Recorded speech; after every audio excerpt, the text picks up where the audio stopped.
Good afternoon everyone. ये हमारा class 9th का सोशल स्टडीज़ का सेकंड वीडियो है। कल हमने चैप्टर 1 नक्शा मापनी और मानचित्र के बारे में पढ़ा था, साथ ही मानचित्र की यात्रा पढ़ी थी। आज जो है हम वास्को डी गामा के बारे में पढ़ेंगे कि कैसे उन्होंने जो है भारत देश की खोज की। इसके पहले जो है सबसे पहले हम लोग बुक रीडिंग करेंगे, तो सभी बच्चे जो है अपनी पुस्तकें निकाल लेंगे। जिनके पास बुक नहीं है वे, मैं भी लिंक शेयर करूंगा, उस लिंक से जो है अपने 10th क्लास की सभी पुस्तकें डाउनलोड कर सकते हैं। ठीक है बच्चों, चलिए सभी पहले बुक रीडिंग करेंगे, फिर हम लोग जो है उसको समझाऊंगा। वास्को डी गामा सन 1460 से लेकर 1524, जब कोलंबस ने नए संसार की खोज की तो पुर्तगाली भी भारत तक पहुंचने का समुद्री मार्ग जो है खोजने की कोशिश करने लगे। कोलंबस ने जो है अमेरिका की खोज की थी, सभी को पता है ना। वास्को डी गामा ने सन 1497 में अपनी यात्रा शुरू की और केप वर्डे द्वीप पहुंचने के पश्चात उस समय तक अनजान दक्षिणी अटलांटिक महासागर की तरफ बढ़ा और अफ्रीका के दक्षिण पश्चिमी तट पर पहुंचा। यह उस समय की लंबी यात्रा थी। इस समय उसके साथी बीमार होने लगे थे और वापस पुर्तगाल लौटने की गुहार करने लगे थे, किंतु वास्को डी गामा भारत पहुंचने के लिए अडिग था। अफ्रीका के दक्षिणी छोर केप ऑफ गुड होप को पार कर उत्तर की ओर जाम्बेजी नदी तक पहुंचा। यहाँ उन्हें स्कर्वी नामक बीमारी हो गई थी, जिसकी वजह से जहाँ उनके साथ जितने भी साथी नाविक थे उनके हाथ पांव फूलने लगे थे और उनके दांत गिरने लगे थे। इन सब कठिनाइयों के बावजूद जो है वास्को डी गामा आगे बढ़ता रहा और मोजाम्बिक के नज़दीक उसे अरब व्यापारी मिले। अरब व्यापारियों के मिलने से जो है उसका उत्साह दोगुना हो गया।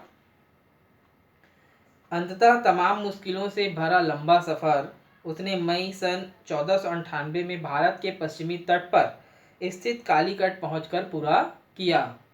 इस तरह से उसने यूरोप से एशिया का समुद्री रास्ता ढूंढकर यूरोप के लिए पूर्व से और विशेषकर भारत से व्यापार का रास्ता खोल दिया। समुद्री यात्राओं के कारण मानचित्र कला से विज्ञान बन गया।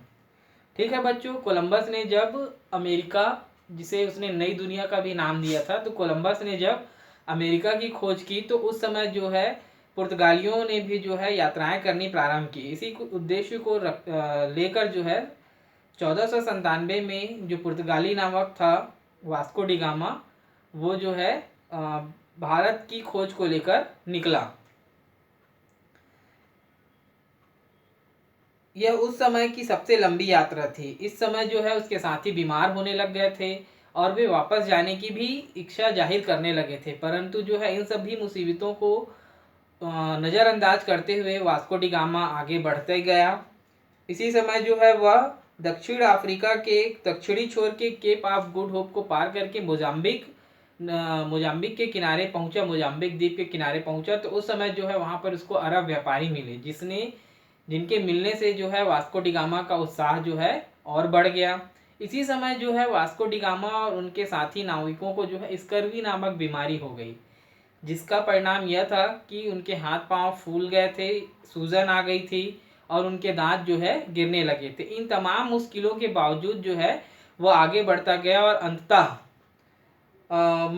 20 मई 1498 को जो है वह भारत के पश्चिमी छोर पर स्थित कालीकट नामक बंदरगाह पर पहुंचा। और जैसे ही उसने कालीकट बंदरगाह पर पहुंचा तो उसने एक नए समुद्री मार्ग की खोज की, जिसने यूरोपीय व्यापारियों के लिए रास्ता खोल दिया। विशेष करके भारत देश में व्यापार करने के लिए जो है रास्ता उन्होंने खोल दिया। समुद्री यात्राओं के कारण मानचित्र कला जो है विज्ञान बन गया। ठीक है बच्चों, आगे पढ़ते हैं। 15वीं शताब्दी के दौरान मानचित्र कला में नए युग का सूत्रपात हुआ। जैसे जैसे यात्राएं बढ़ती जा रही थी वैसे वैसे ही जो है मानचित्र कला जो है वो भी बढ़ते जा रहा था। नए नए मानचित्र जो है उभर कर सामने आने लग गए थे और एक नए प्रकार के युग का जो है आरंभ हुआ। उसका आधार था टॉलमी रचित जियोग्राफिया। टॉलमी जो है भूगोल के बहुत बड़े वेत्ता थे। इस पुस्तक का कई भाषाओं में अनुवाद हुआ है। इसी से दुनिया में एक नए उत्साह का संचार हुआ। मानचित्र की रचना के लिए नए नए स्कूलें स्थापित हुए। जो महान भूगोलवेत्ता टॉलमी जी थे उन्होंने जियोग्राफिया नामक एक पुस्तक लिखी थी, जिसमें जो है उन्होंने विस्तृत वर्णन किया था और उसकी लिखी हुई पुस्तकों का कई भाषाओं में अनुवाद हुआ था और उसकी पुस्तकों के कारण ही जो है मानचित्र कला को जो है एक नया स्थान मिला, या कह सकते हैं कि मानचित्र कला का जो है विकास हुआ। मानचित्रों की कला को विकास करने के लिए जो है नए नए प्रकार के स्कूल खुलने लग गए थे, जिसमें देखिए इटली का स्कूल, फ्रेंच स्कूल, अंग्रेजी स्कूल, जर्मन स्कूल आदि। यह खोज नक्शे और उसके महत्व को लोकप्रिय बना पाई। इन स्कूलों में जो है नवीन प्रकार के नक्शों का निर्माण प्रारंभ हुआ, जिसकी वजह से नक्शे जो है बहुत अधिक लोकप्रिय हो गए। अरब वासियों ने भूमध्य सागर से भारत आने का रास्ता रोक रखा था, इसलिए पश्चिमी यूरोप के व्यापारियों ने भारत से व्यापार करने के लिए नए मार्ग की खोज की शुरुआत की। ठीक है बच्चों, अरब वासी जो अरब देश के लोग थे, उन्होंने भूमध्य सागर से भारत की ओर जो आने वाला रास्ता था, समुद्री रास्ता, उसको रोक रखा हुआ था। इसलिए पश्चिमी यूरोप के जो व्यापारी थे, वे जो भारत से व्यापार करना चाहते थे, वे उस रास्ते से, क्योंकि अरब वासियों ने उस रास्ते को रोक रखा था, तो वे भारत आने के लिए एक नए रास्ते की जो है खोज करना चाह रहे थे, जिससे नवीन रास्तों की खोज की शुरुआत प्रारंभ हुई। 16वीं शताब्दी में हॉलैंड एक प्रमुख व्यापारिक केंद्र बना। उसने समुद्री वर्चस्व और व्यापार में वृद्धि के साथ साथ मानचित्र निर्माताओं को भी बड़ी सफलता प्रदान की। यहाँ पर मैं एक और महत्वपूर्ण बात बताना चाहूँगा कि भले ही जो है इंग्लैंड ने, अंग्रेजों ने भारत पर जो है कई सौ वर्षों तक शासन किया, परंतु जो है वे सबसे पहले व्यापारी के रूप में भारत नहीं आए थे। उसके पहले जो है हॉलैंड वासी, फ्रांसीसी, ये जो है व्यापारी के रूप में आए थे। तो 16वीं शताब्दी में जो हॉलैंड था, उसका समुद्री सबसे बड़ा एक प्रमुख व्यापारिक केंद्र था हॉलैंड। उसने समुद्री वर्चस्व और व्यापार में वृद्धि के साथ साथ मानचित्र निर्माताओं को भी बड़ी सफलता प्रदान की, क्योंकि इन्होंने जो है समुद्री मार्गों में आना जाना ज़्यादा किया था। इसलिए जो है मानचित्रों के निर्माण में जो भी मानचित्रवेत्ता थे, उनको काफ़ी मदद पहुंचाई। उनमें से एक थे डच मानचित्र फादर गेराडास मर्केटर। ठीक है, इनमें से एक थे डच मानचित्रकार फादर गेराडास मर्केटर।